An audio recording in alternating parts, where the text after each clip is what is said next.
हा ते काय राहिलंय का? सापडलं. ते विपरती हा हा गुरुप्राज्ञे विद्याम हा यथैव त्याने फोटो, एक मिनिट हा. तू फोटो दाखवतो वाटतं. हा, दर्शन देतोय आपल्या फोटो घ्यायला. जालन्याच्या फोटोचं दर्शन होतंय. हा आपल्याला विपरती दिसत झालं. गुरुप्राज्ञे विद्याम यथैव तथा जडे म्हणजे अ, अ, जरी शिकवणारे गुरु ते दिलंच आहे पुढे महाराजांनी की अ, हा. पहिल्यांदा तर त्यांनी सांगितलं की गुरु किंवा आचार्य कसे असायला पाहिजेत. म्हणजे ते बोले जैसा ताले त्याची वंदावी पावले म्हणतात तसं जे बरोबर. उपदेश जो आहे तो आचरणात पण त्यांचा पाहिजे. म्हणजे ज्ञानदान होऊ शकतं. पण ज्ञानदान झालं तरी घेणाऱ्याची बुद्धीही पाहिजे. म्हणजे बरोबर. गुरु जरी समर्थ असले तरी सगळ्यांनाच ज्ञानप्राप्ती होते असं नाहीये. नाही. म्हणजे एखादा अर्जुन आहे, दुर्योधनाला कधी त्याच्या जवळपासही ज्ञानाच्या जावंसं वाटलं नाही. त्यामुळे वाटलं नाही. घेणाऱ्याच्या बुद्धीवरही ते अवलंबून आहे. पुढे ते बरोबर. सांगितलंय महाराजांनी. होय होय. आता हे आलं, हे नेहमी सांगतात महाराज. विद्याभ्यासनम व्यसनम अर्थवा हरिपाद सेवनम हा, व्यसनम. अथवा हरिपाद सेवनम व्यसनम. हे दोन व्यसनं असावीत. हा. असं म्हणजे थोडक्यात. आणि ह्याच्यात पण जे सांगतात. विद्याभ्यासनम जे आहे ना, अ, हम्म. विद्या या सहा विमुक्त हे म्हणतात. म्हणजे जी विद्या मुक्त करते तीच विद्या. बाकी सगळं बरोबर. जे आहे तो त्या अ, विद्याच. त्या खऱ्या अविद्यात झाल्या. हम्म. यद इंद्रियाणाम. बरोबर आहे ना? हं. तज्ज्ञानम प्रशमकरम यद इंद्रियाणाम. म्हणजे ज्ञानम. ज्ञान ज्ञान काय आहे तर ज्यांनी इंद्रियांचं प्रशमन होतं, इंद्रिय शांत हा, होतात. शमन. म्हणजे शांत इंद्रिया होत. विषयाकडे लागलेली इंद्रिय त्याचा प्रत्याहार झाला तर ते ज्ञान आहे. तसं भगवंतांनी 13व्या अध्यायात सांगितलेलं जे महाराज बऱ्याच वेळा प्रवचनात सांगतात की एतत् ज्ञानम इति प्रोक्तम. म्हणजे ज्ञानाची जी लक्षणं सांगितलेली आहेत की तो निर्लिप्त आहे किंवा त्याचा क्षेत्रज्ञ विवेक झालेला आहे. तर हे हम्म. जे त्याचे गुण आहेत तेच ज्ञान आहे म्हणाय. ते हम्म. ज्ञानाची जी साधनं आपल्याकरता आहेत ती नुसती ज्ञानाची साधनं नाहीत तर ती ज्ञानी माणसाची लक्षणं आहेत. पण त्याच्याही पुढे जाऊन भगवान सांगतात की तेच ज्ञान आहे. ओके. आणि आता इथे सांगितलंय की ज्यांनी इंद्रिय प्रशमन होतात ते ज्ञान आहे. म्हणजे एखाद्याला ज्ञान अ, शाब्दिक ज्ञान होणं ही एक गोष्ट झाली. म्हणजे परोक्ष ज्ञान म्हणजे शब्दांनी कळलेलं आहे. तेही काही कमी नाही म्हणून सांगितलंय महाराजांनी. ते आपण याच सायक्लोस्टाईलच्याच पहिल्या 2-3 प्रवचनात आले नाही का? की नुसतं हम्म. नैनन चिंदंती शस्त्राणि नैनन दहती पावकः या श्लोकावर विश्वास ठेवून क्रांतिकारक हसत-हसत फासावर गेले. हो. फासावर म्हणजे गेले. त्यांना बरोबर. काही आध्यात्मिक ज्ञान अनुभव आलेला नाहीये, पण शाब्दिक. पण विश्वास आहे त्यांना. आचार्य जो आहे हम्म. त्याला ते अनुभवाचं ज्ञान म्हणजे काय? तर त्यांनी त्याचं प्रत्यक्ष अनुभव इंद्रियचं घेतला. प्रशमन झालंय की दमन. नाही हे त्याचं लक्षण आहे ज्ञानाचं, असं सांगितलं. हा हा. एकदा सगळी म्हणजे अद्वैत मताचा सगळ्याकडे प्रचार झाला, सगळ्यांचा पराभव. म्हणजे गाणपत्य, शाक्य, वैष्णव, अ, नंतर कर्म, जैमिनी म्हणजे कर्मवादी, मीमांसक वगैरे सगळ्यांचा पराभव झाल्यावर देवीच्या देवळात जातात. तर ते म्हणतात की काय तुम्ही तर अद्वैतवाले, मग इथे कशाला नमस्कार? तर ते म्हणतात आई अद्वैत ते तुझ्या पायरीच्या देवाच्या बाहेर. आता देवळाच्या बाहेर बाहेर आहे. याचा अर्थ म्हणजे काय? आत गेल्यावर अद्वैत सोडलंय असं नाही की ते बरोबर. अद्वैत ही एक पायरी आहे आणि त्याच्या पुढे खरी ती पराभक्ती आहे. हे हम्म. हे हा त्यांचा अनुभव आणि ते समजलेले आहेत. त्यावेळी जास्त अद्वैताचा प्रचार केलाय याच्यासाठी, कारण पराभक्तीसाठी कोणतं तरी एक रूप घेऊन जर दाखवलं तर बाकीच्या लोकांना वाटलं असतं अरे म्हणजे आमचं खंडन करतात आणि हे बरोबर आहे. किंवा हे तोच शक्य पंथ जास्त तर महत्वाचा त्यामुळे वाटला असेल. अद्वैताचा बरोबर. स्थापना करणं हे तेव्हाच कर्तव्य जास्त गरज होतं. होती. आणि म्हणून जी ब्रह्मसूत्र जे व्यास महर्षींनी लिहिलंय की वेदाच्या सगळ्या तत्वज्ञानाचा अर्थ ब्रह्मसूत्र, तर त्याच्यावर आचार्यांचं ब्रह्मसूत्र भाष्य ते अद्वैतपर आहे आणि निंबार्काचार्यांचं आहे ते विशिष्टाद्वैत पर आहे. त्याच्यावर टीका महाराजांनी लिहिली ते वेदांत पारिजात सौरभ आहे. हे अद्वैत काय म्हणतात हे काय म्हणालास तू? विशिष्टाद्वैत. हा, विशिष्टाद्वैत म्हणजे काय? विशिष्ट त्याचं वैशिष्ट्य काय? असं वेगळं पण काय? विशिष्टाद्वैत म्हणजे अद्वैत म्हणजे केवळ जे शुष्क अद्वैती असतात ज्यांना खरा अद्वैताचा अर्थ कळला नाही, ते असं मानतात की जे आपण ईश्वर आत्मानात्म नाहीच आहे म्हणा किंवा काय असं. आत्मानात्म विचाराच्या वेळी पाहिलं की जीव आणि ईश्वराचं एकत्व दाखवताना त्याचं सर्व साक्षीत्व बाजूला केलं, आपलं अल्पसाक्षीत्व बाजूला केलं, त्याचं सर्वज्ञत्व बाजूला केलं, आपलं अल्पज्ञत्व. तर हे सगळे जे गुण आहेत त्या गुणाच्या पलीकडे आत्मतत्व आहे म्हटल्यावर परमेश्वर रूप हे पण ते मायेच्या आत धरतात. बर पण ते खरे अद्वैती नाही, त्यांना मायावादी म्हणतात. बर पण म्हणजे भक्ती मायेत आली असं पकडतात त्यामुळे ते. पण ह्याच्यासाठी हे मग ईश्वराचं जे विग्रह आहे म्हणजे अवतार जे आहेत किंवा संत महात्मे आहेत, तर त्यांचा काय शरीर किंवा त्यांचं मन, त्यांचं सर्वज्ञत्व हे मायेच्या आत येत नाही. त्याच्यासाठी ते नीट समजायला गुलाबराव महाराजांनी अनध्यस्त विवर्त हा शब्द एक मांडला, कन्सेप्ट, की ज्यांनी आपल्याला कळायला की जे ज्ञानेश्वरीत ज्ञानेश्वर माऊलींनी खूप छान एक्सप्लेन केलेलं आहे. तर हे जग हे विवर्त आहे. विवर्त म्हणजे परिणाम, म्हणजे मूळ रूप सोडून वेगळं काहीतरी दिसणारं भासणारं असा भासतं तेव्हा ते जग दिसतं असं आहे.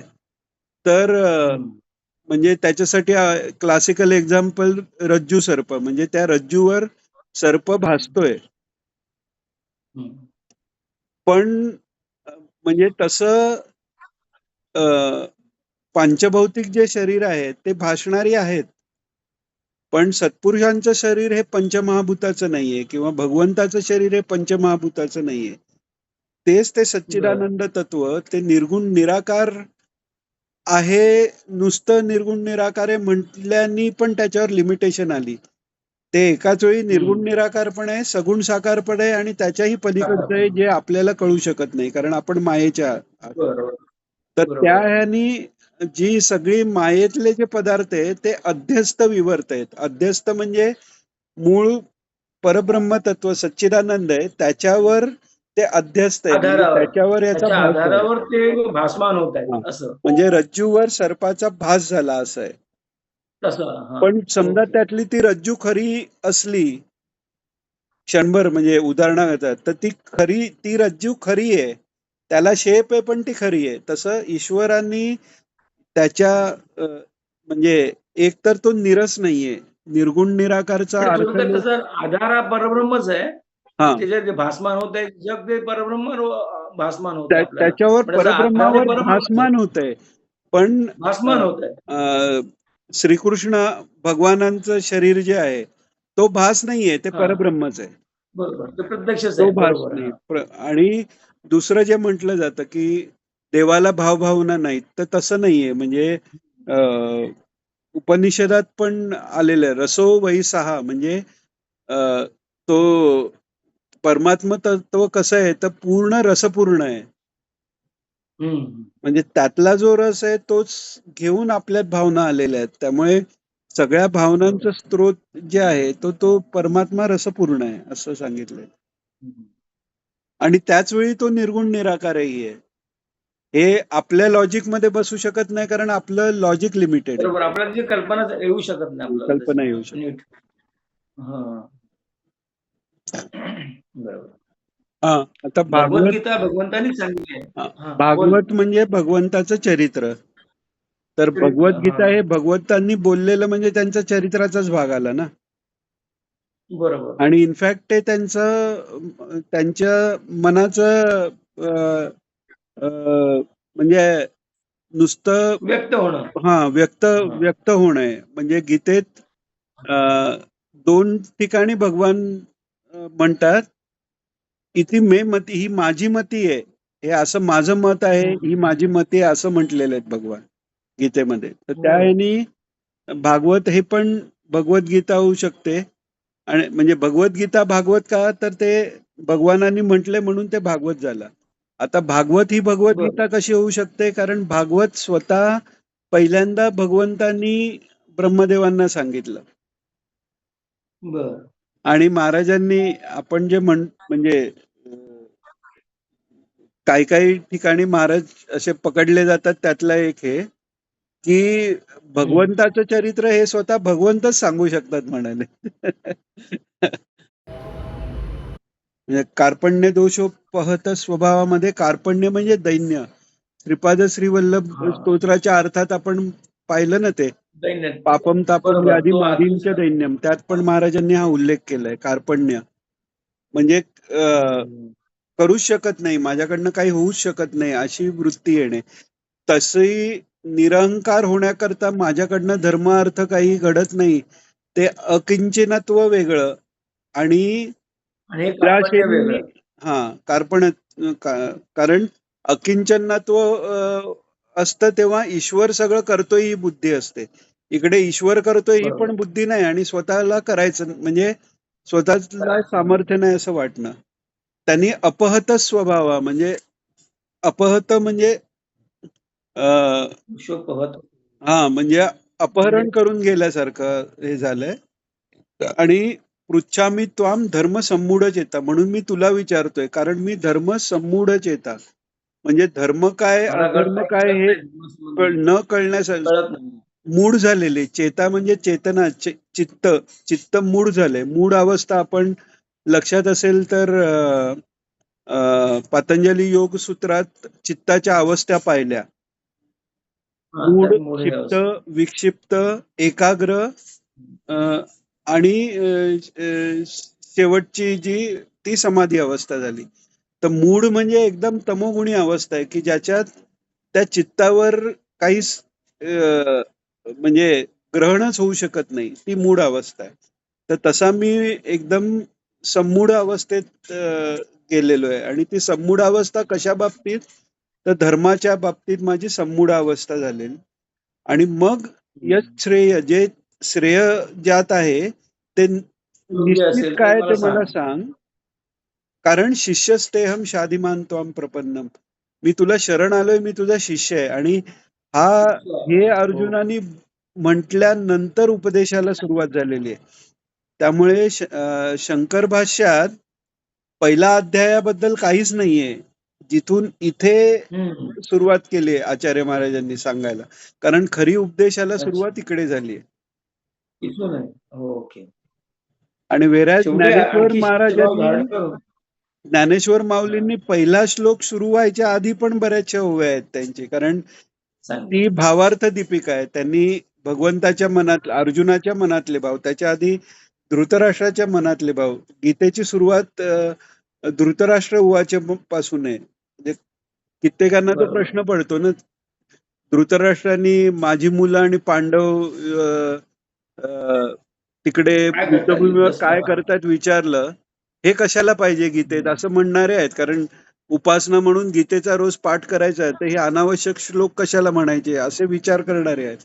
पण ते तसं नाहीये. ते धृतराष्ट्राची भूमिका कशी, दुर्योधनाची कशी, आणि त्यापेक्षा अर्जुनाची वेगळी कशी. म्हणजे आपण बऱ्याच वेळा असं होतं की श्रेष्ठ जे भक्त आहेत त्यांच्या बाबतीत आपण पण म्हणतो, हा नामदेव काय, त्यांना काय फक्त त्या मूर्तीत ईश्वर एवढंच वाटत होतं. अरे तुम्हाला तेवढं तरी वाटतंय का? म्हणजे तसं अर्जुनाला आपण त्याची कन्फ्युजिंग अवस्था वगैरे म्हणून आपण कमी लेखतो, ते कमी नाहीये. अर्जुन म्हणजे नराचा अवतार आहे.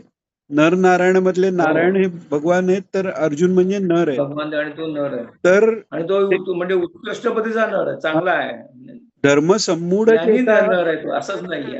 हा, धर्म संमूढ चेता ही पण अवस्था त्याची कशामुळे झालीये, तर सात्विक आहे हे त्याला.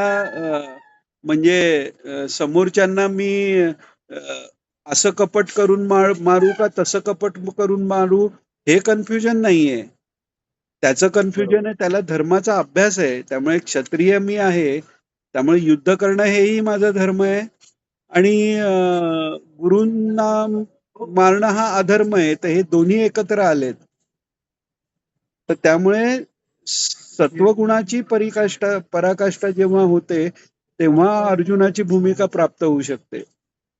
त्याशिवाय ती भूमिका पण प्राप्त होत नाही. ज्ञानाचा उपदेश, आणि तरीही त्याची भूमिका थोडीशी म्हणजे ममता त्याच्या मनात अजूनही आहे, म्हणजे देहबुद्धीचा. त्यामुळे भगवंतांनी पूर्ण ज्ञानाचा उपदेश करून सुद्धा त्यावेळी फक्त मोह दूर झालाय त्याचा.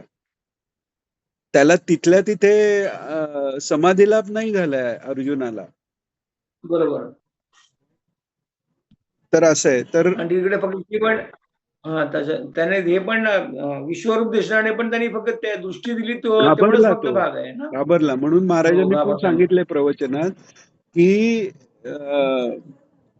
हे देवी भागवताचं चाललंय ते, तो दैत्य हे मागतो नाही का, वेदांचं सगळ्यांचं ज्ञान दुर्गम दैत्य मागतो, तेव्हा महाराज म्हणालेत की तो काही नुसताच मागायला आलेला नाहीये, तेवढा अधिकार मिळवून आलेला आहे, तेवढा तपश्चर्या करून आलेला आहे. तर त्यामुळे द्यावं लागलं ब्रह्मदेवांना, असं म्हटलेलं आहे. तर तर म्हणजे तेव्हा म्हटलेलं आहे की जर तेवढे क्षमता नसताना नुसतं मागून उपयोग नाही, म्हणालेत महाराज. म्हणजे तुमची तपश्चर्या झाली पाहिजे. नुसतं देवाने हे द्यावं ते द्यावं, त्याच्याबरोबर तुमची तपश्चर्या अनुष्ठानही पाहिजे. नाहीतर म्हणे की नुसती कृपा ही कार्यकारी ठरत नाही. आणि तेव्हा महाराजांनी हे उदाहरण दिलंय की अर्जुनाला विश्वरूप दाखवलं, हे भगवंताचं भक्त वात्सल्य आहे. पण सर्वात पहिलं तर विश्वरूपात भगवान आले, ते अर्जुनाला दिसलंच नाही.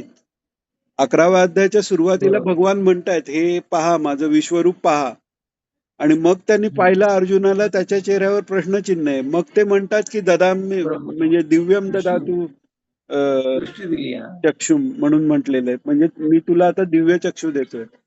पण ते दिव्य चक्षु दिल्यानंतरही घाबरलाय अर्जुन, भीती उत्पन्न झाली, आणि ते चतुर्भुज रूपच बरे म्हणून म्हणायला लागला. तेच बरं म्हणून म्हणाला. बरोबर. याकरता आपण म्हणजे यात सायक्लोस्टाईल मध्ये सुरुवातीच्या प्रवचनात आलंय ना एक ह्याच्यावर, अविनयम अपनय विष्णू दमय मनाय मृगतृष्णा भूतदयाम विस्तारे तारे संसार सागरता. तर तो अविनय गेला पाहिजे. म्हणजे अविनय केव्हा येतो, जेव्हा मी मोठा आहे, मला कळतं वाटायला लागतं तेव्हा. तर त्या मला कळतं या भावनेत म्हणजे तिथे अहमता पण आहे की मी या सगळ्यांना मारू शकतो, ही अहमता झाली. आणि हे माझे आहेत, ही ममता झाली. त्यामुळे भगवान सांगतात की तू युद्धात राहिला नाहीस, तर हे वाचतील ही तुझी, किंवा तू यांना मारणार आहे ही फक्त तुझी कल्पना आहे. यांना मारण्याचा संकल्प माझा तर झालेला आहे, हे मेलेलेच आहेत. तुला जर राहून श्रेय प्राप्त करायचं असेल तर निमित्त मात्रम भवसव्यसाची म्हणून म्हटलं भगवंतांनी. तेव्हा मग त्याचा तो अहंकार गेला. आणि सगळा मग उपदेश झाल्यावर भगवान जेव्हा म्हणतायत की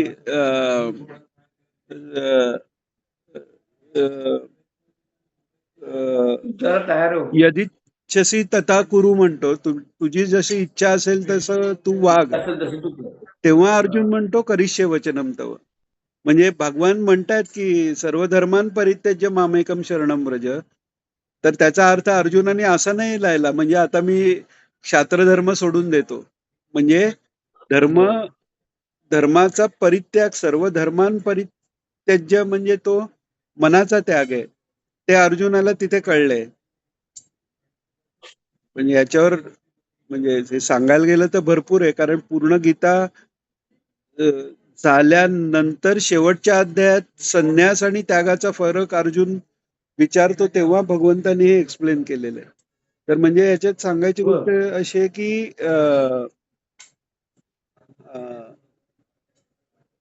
वैराग्याची परिसीमा कशात आहे तर आज्ञापालनात आहे. पण ते आज्ञापालन होण्याकरता सुद्धा ईश्वराची आज्ञा काय आहे हे समजलं पाहिजे.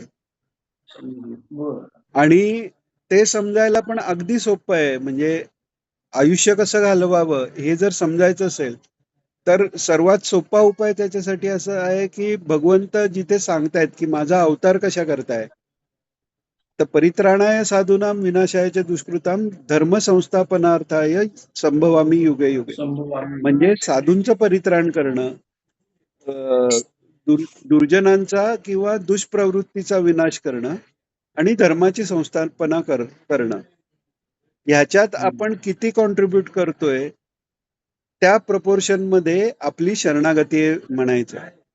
आपण करणारा तो ईश्वर आहे, म्हणजे अन्याय कोणावर होतोय किंवा धर्माचं उल्लंघन होतंय तेव्हा करणारा तो ईश्वर आहे, त्याची इच्छा ही माझी शरणागती आहे, तर ती शरणागती होत नाही. समजा दास्यभक्ती आपण बघितली तर दासाची शरणागती, तर एक नोकर म्हणतो मी तुमचा दास आहे, मी तुम्हाला शरण आहे, आणि तो तंगड्यावर करून झोपलाय. आणि दुसरा आहे मी तुमचा दास आहे, मी तुम्हाला शरण आहे, आणि तो द्रोणागिरी पण आणतोय तिकडून. तर तो द्रोणागिरी आणणारा तो दास खरा दास नुसता ठरत नाही, तो म्हणजे रुद्रावतारातही म्हणजे भगवान शंकरांच्या अवतारात म्हणजे जे ईश्वर कोटीचे देव म्हटलेले आहेत त्याच्यात फक्त हनुमंत हे एक अवतार आहेत की त्यांची पण गणना झाली. श्रीकृष्ण तर स्वतःच भगवान आहेत, पण त्याच्याशिवाय राम, श्रीकृष्ण हे विष्णू भगवान आहेत, पण हनुमान हेही भगवान ठरलेले आहेत. का? कारण तो सरेंडरचा खरा अर्थ आहे तो त्यांना माहिती आहे. बरोबर. अर्जुन एक निमित्त झालेला आहे. एक पाहिलं ना म्हणजे हे प्रवचन पूर्ण जर पुन्हा व्यवस्थित वाचलं ना तर हे लक्षात येईल की हे प्रवचन म्हणजे दुसरं काही नसून 100% गीतेची ऍडव्हर्टाईज केलेली आहे महाराजांनी. गीतेचा अभ्यास का करावा पूर्ण तेच आहे, कारण गीतेचा उपदेश काय ते पुढच्या अध्यायात येईल म्हणालेले आहेत. पण गीतेचा अभ्यास करण्याची गरज काय आहे? मग तो अर्जुनाच्या मोहाच्या दृष्टीने आपणही याला हरेश्वरला जे गीताबादचं प्रवचन झालं त्याच्यात नाही का महाराज म्हणाले की अर्जुनाची ही स्थिती गोंधळलेली आहे, आणि म्हणजे मग थोड्याफार फरकाने आपलंही तसंच असतं असा उल्लेख महाराजांनी तिकडे केलाय. तर इथे असं नाहीये की याच्यात त्यांनी पूर्ण गीता सांगितली महाराजांनी किंवा त्यातले महत्वाचे मुद्दे सांगितलेत. त्यांनी पूर्ण ह्याच्यात या प्रवचनात मुख्य म्हणजे अर्जुनाची गोंधळलेली स्थिती, अभ्यास का करावा याच्याकरता हे जास्त प्रवचन म्हणजे फोकस तो दिसतो. म्हणजे याच्यात अजून एक असा पण विचार करायला हरकत नाही की गीता ज्ञान हे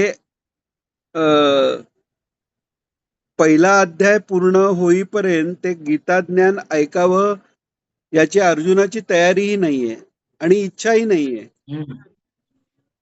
कारण त्याला वाटतंय की आपल्याला जे काही समजायचं ते समजलेलं आहे ऑलरेडी.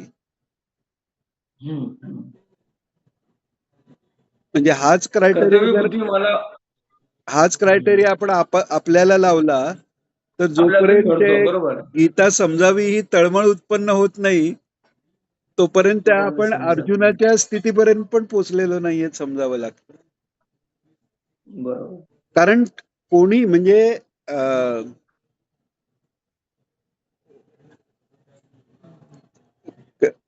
आचार्य महाराज म्हणा, ज्ञानेश्वर माऊली म्हणा, तेवढी ती गीता म्हणजे उपदेश वेगवेगळ्या अवतारात,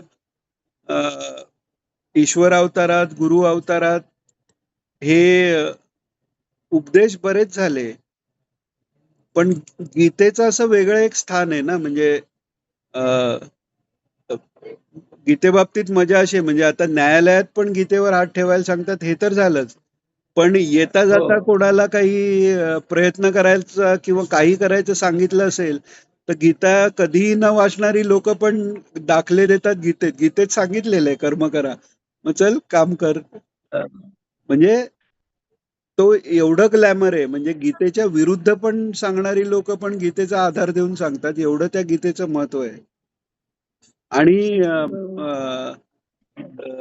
म्हणजे आता महाराजांनी यात तर सांगितलं की भागवत आणि गीता एकच आहे, पण देवी भागवत महाराजांचं ऐकलं ना तर प्रवचनाची सुरुवात करताना त्या दुर्गम दैत्याचा उल्लेख, मग तो कथाभाग थोडासा घेत घेत मग भगवान आणि अर्जुन म्हणजे कोणतीही प्रवचन आता तुम्ही काढलीत ना तर गीतेचा उल्लेख नाही असं हार्डली प्रवचन सापडेल.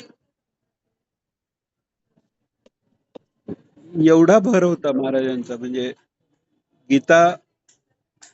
आणि इट इज म्हणजे रेडी रेकनर टाईप आहे. बरं, गीतेतलं संस्कृत आहे तर खूप सोपं आहे संस्कृत आहे. आणि वेगवेगळ्या टीकाही आपल्याला अवेलेबल आहेत. आचार्य महाराजांचं भाष्य आहे, त्या आचार्य महाराजांच्या भाष्यावर गीता प्रेसने केलेलं ट्रान्सलेशन आहे, म्हणजे ऑथेंटिक आहे ते महाराजांनी सांगितल्याप्रमाणे. ज्ञानेश्वरीवर गुडार्थ दीपिका जे लिहिलेलं आहे ते गुलाबराव महाराजांचे शिष्य नारायण पंडित म्हणून त्यांनी लिहिलेलं आहे. आणि त्यांची पण हे असं आहे की त्यांनी कोणताही ग्रंथाचा अभ्यास कधीही केलेला नव्हता, केवळ गुलाबराव महाराजांची सेवा केली. आणि शेवटी गुलाबराव महाराजां त्यांना विचारतात की तुम्ही तुला काय पाहिजे, वाटेल ते तुला ऐश्वर्य मी देतो. तर ते म्हणतात मला काहीच नको. तर तेव्हा ते म्हणजे प्रसन्न होतात त्याच्यावर. आणि नंतर काय होतं, त्याच्यानंतर म्हणजे हे समाधिस्थ झाल्यानंतर एकदा रात्री स्वप्नात येतात ते आणि त्यांना म्हणतात, स्वप्नात भस्माची पुडी देतात आणि म्हणतात यातलं थोडं थोडं खा, सगळं ज्ञान तुला होईल. आणि ते उठल्यावरती उशाशी ती पुडी असते. हा, बरं. मग त्याच्यानंतर असं होतं की आता उत्तराधिकारी कोण, यांनी तर गुलाबराव महाराजांनी असं नाव कोणाचं सांगितलं नाही. तर त्यांचा एक म्हणजे सर्वात कळायला कठीण असा एक ग्रंथ आहे कोणाचा, गुलाबराव महाराजांचा. त्याचं नाव आहे निगमांत सुधा. तर त्यावेळी म्हणजे जे बाकी महंत वगैरे बाकी म्हणजे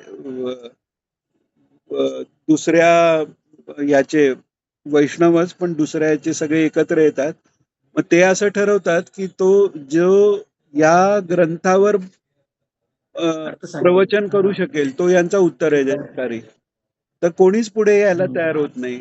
बरं, हे पंडित राव जे हे असतात ते बाजूला बसलेले, त्यांचा इथे काही लक्ष नाही, काय नाही. तर कोणीतरी मग ते येऊन त्यांना विचारतात तुम्ही कराल का.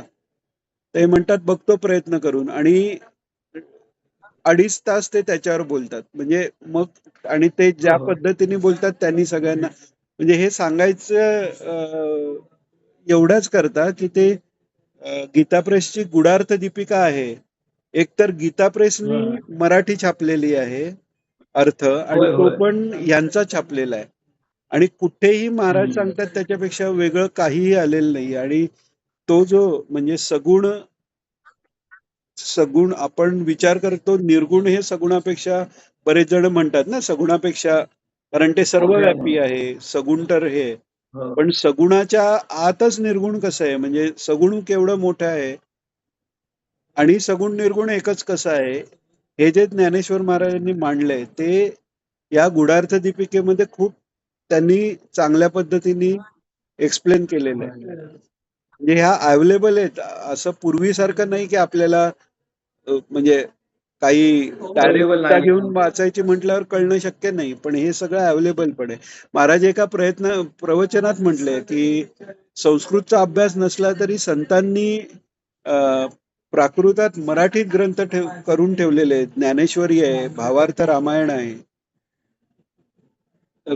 म्हणजे महाराजांची पण अपेक्षा आहे की आपण त्याचा अभ्यास केला पाहिजे. हे यात पण म्हणजे नुसतं गीता असं नाही, विद्याभ्यासनम व्यसनम हे का सांगतायत महाराज, कारण ते केलं पाहिजे ना. नुसतंच प्रत्येक संतांची एक प्रवृत्ती असते, एक विचार किंवा काय म्हणतात त्याला, संप्रदायाची एक प्रवृत्ती असते.